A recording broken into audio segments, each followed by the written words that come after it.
ನಮಸ್ಕಾರ ಸ್ನೇಹಿತರೆ, ನಾನು ನಿಮಗೆ ಇವತ್ತು ಈ ವಿಡಿಯೋದಲ್ಲಿ ತೋರಿಸ್ತಿರುವಂಥ ದೇವಸ್ಥಾನ ಶ್ರೀ ಗವಿರಂಗನಾಥ ಸ್ವಾಮಿ ದೇವಸ್ಥಾನ. ಈ ದೇವಸ್ಥಾನ ಮೂಲತಃ ಬಂದು ಬಿಲ್ಲೇನಹಳ್ಳಿ ಅನ್ನುವಂಥ ಗ್ರಾಮದಲ್ಲಿದೆ. ಈ ಬಿಲ್ಲೇನಹಳ್ಳಿ ಅನ್ನುವಂಥದ್ದು ಮಂಡ್ಯ ಜಿಲ್ಲೆಯ ಒಂದು KR ಪೇಟೆ ಒಂದು ತಾಲೂಕಿನಲ್ಲಿ ಇದು ಬರುತ್ತೆ. ಸೊ ಇವತ್ತು ಆ ದೇವಸ್ಥಾನಕ್ಕೆ ಹೋದಂಥ ಸಂದರ್ಭದಲ್ಲಿ ತುಂಬಾ ಮಳೆ ಇತ್ತು ಅಲ್ಲೆಲ್ಲ. ಸೊ ಮಳೆನಲ್ಲೂ ಕೂಡ ನಾವು ತುಂಬ ಜಾತ್ರೆಯಲ್ಲೆಲ್ಲ ಓಡಾಡಿಕೊಂಡು ಅಡುಗೆ ಎಲ್ಲ ಮಾಡಿಕೊಂಡು ದೇವರಿಗೆ ನೈವೇದ್ಯ ಎಲ್ಲ ಕೊಟ್ಕೊಂಡು ಬಂದ್ವಿ.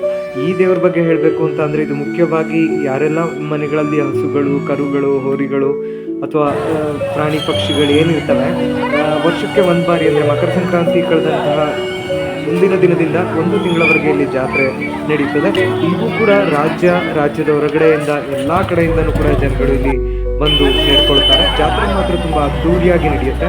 ರಥೋತ್ಸವ ಬಂದು ಮಕರ ಸಂಕ್ರಾಂತಿ ಹಬ್ಬದ ಬೆಳಗ್ಗೆ ಆಗುತ್ತೆ.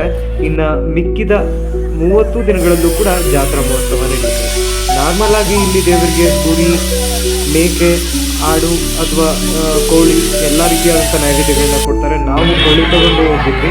ನಾವು ಚಿಕ್ಕದ್ರಲ್ಲಿ ನಮ್ಮ ತಂದೆ ಈ ರೀತಿ ನಮ್ಮನ್ನು ಎತ್ಕೊಂಡು ಈ ದೇವಸ್ಥಾನಕ್ಕೆ ಕರ್ಕೊಂಡು ಬರ್ತಿದ್ರು.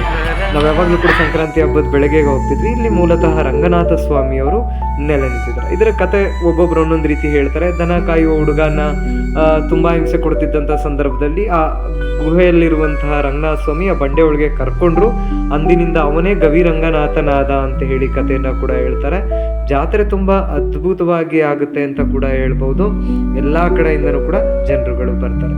ನಾವು ಕೂಡ ಎಲ್ಲ ಪೂಜೆನ ಮುಗಿಸ್ಕೊಂಡು ಒಂದಷ್ಟು ಪರ್ಚೇಸ್ ಎಲ್ಲ ಮಾಡ್ಕೊಂಡ್ವಿ. ಮಳೆ ಏನು ಅಂತ ಹೇಳೋದಾದರೆ, ನಾವು ಅಡುಗೆ ಮಾಡ್ಕೊಂಡು ನೈವೇದ್ಯ ಕೊಡುವಂಥ ಸಂದರ್ಭದಲ್ಲಿ ಕಡಿಮೆ ಇತ್ತು.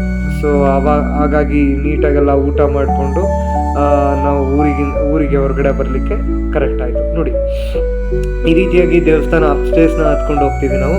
ಸೊ ಮೇಲೆ ರಂಗನಾಥ ಸ್ವಾಮಿಯವರು ಆ ಒಬ್ಬ ಬಾಲಕನನ್ನು, ಹಸು ಕಾಯುವಂಥ ಬಾಲಕನನ್ನು ಈ ಗುಹೆ ಒಳಗೆ ಅಂದರೆ ಈ ಬಂಡೆ ಒಳಗೆ ವಿಲೀನ ಮಾಡಿಕೊಂಡ ಅಂದಿನಿಂದನೇ ಇದು ಗವಿರಂಗ ಸ್ವಾಮಿ ಕ್ಷೇತ್ರ ಅಂತ ಹೇಳಿ ನಡ್ಕೊ ಬರ್ತಿದೆ. ಅಂದರೆ ಹಸು, ಕರು, ಪ್ರಾಣಿ ಪಕ್ಷಿ ಏನು ಸಾಕಿರ್ತಾರೆ ಅವರೆಲ್ಲರೂ ಕೂಡ ಇಲ್ಲಿಗೆ ವರ್ಷಕ್ಕೊಂದು ಬಾರಿ ಅಂದರೆ ಹಸು ಕರು ಹಾಕಿದಾಗ ಗಿಣ್ಣನ್ನು ತಂದಿಟ್ಕೊಡುವಂಥದ್ದು, ಮತ್ತು ಇಲ್ಲಿ ಆ ಹಸುವಿನಿಂದ ನಾವು ಉತ್ಪತ್ತಿ ಮಾಡುವಂಥ ಬೆಣ್ಣೆಯನ್ನು ತಂದು ಅಲ್ಲಿ ಆ ಒಂದು ಬಂಡೆಗೆ ಉರಿತಾರೆ. ಜೊತೆಗೆ ಅದನ್ನು ಪ್ರಸಾದ ಅಂತ ಹೇಳಿ ತಗೊಂಡು ಗಾಳದಟ್ಟು ಅಥವಾ ಯಾವುದೇ ರೀತಿಯಾದಂಥ ಒಂದು ಊತಗಳಾದಂಥ ಸಂದರ್ಭದಲ್ಲಿ ಆ ಬೆಣ್ಣೆಯನ್ನು ಮದ್ದಾಗಿ ಕೂಡ ಯೂಸ್ ಮಾಡ್ಕೊಳ್ತಾರೆ. ನಾರ್ಮಲ್ ಆಗಿ ಇದು ನೀವು ಯಾವ ರೀತಿ ತಿರುವಣ್ಣಾಮಲೈ ಒಂದು ಶಿವನ ಕ್ಷೇತ್ರ 14 ಕಿಲೋಮೀಟರ್ ದೂರ ಇದೆ, ಅದೇ ರೀತಿ ಒಂದು ಬೆಟ್ಟ ಒಂದು ರೌಂಡ್ ಪೂರ್ತಿ ಬರಬೇಕು. ಜಾತ್ರಾ ಸಂದರ್ಭಗಳಲ್ಲಿ ಹಸು, ಹೋರಿ ಈ ರೀತಿಯಾಗಿ ಕರ್ಕೊಂಡಂಥ ಸಂದರ್ಭದಲ್ಲಿ ಆ ಬೆಟ್ಟವನ್ನು ಒಂದು ಸುತ್ತು ಪ್ರದಕ್ಷಿಣೆಯನ್ನು ಕರ್ಕೊಂಡು ಬರ್ತಾರೆ. ಸೊ ನಾನೀಗೇನು ತೋರಿಸ್ತಿದ್ದೀನಿ, ಈ ರೀತಿ ನಮ್ಮ ಪಪ್ಪ ನಮ್ಮನ್ನು ಇವಾಗ ಅವ್ರ ಮೊಮ್ಮಕ್ಕಳನ್ನ ಎತ್ಕೊಂಡು ಬರ್ತಿದ್ದಾರೆ.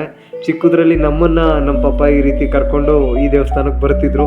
ಈಗ ನಾನು ನಮ್ಮ ಅಣ್ಣನ ಮಕ್ಕಳನ್ನು ನಾನು ಕರ್ಕೊಂಡು ಈ ವಿಡಿಯೋದಲ್ಲಿ ಬರ್ತಿದ್ದೀನಿ. ಸೊ ದೇವಸ್ಥಾನದ ದರ್ಶನ ಮತ್ತು ತುಂಬ ರಶ್ ಇತ್ತು. ಭಾನುವಾರ ಆಗಿದ್ದರಿಂದ ಎಲ್ಲ ಭಾನುವಾರ ಬಂದಿದ್ರು. ಕೆಲವೊಂದು ಬೀಗ್ರೂಟಗಳು, ಬರ್ತಡೇಗಳು, ನಾಮಕರಣಗಳು, ಅರ್ಕೆಯಲ್ಲಿ ಮಾಡ್ಕೊಂಡಿರ್ತಾರೆ ಮಕ್ಕಳಾದರೆ ಅಥವಾ ಮದುವೆ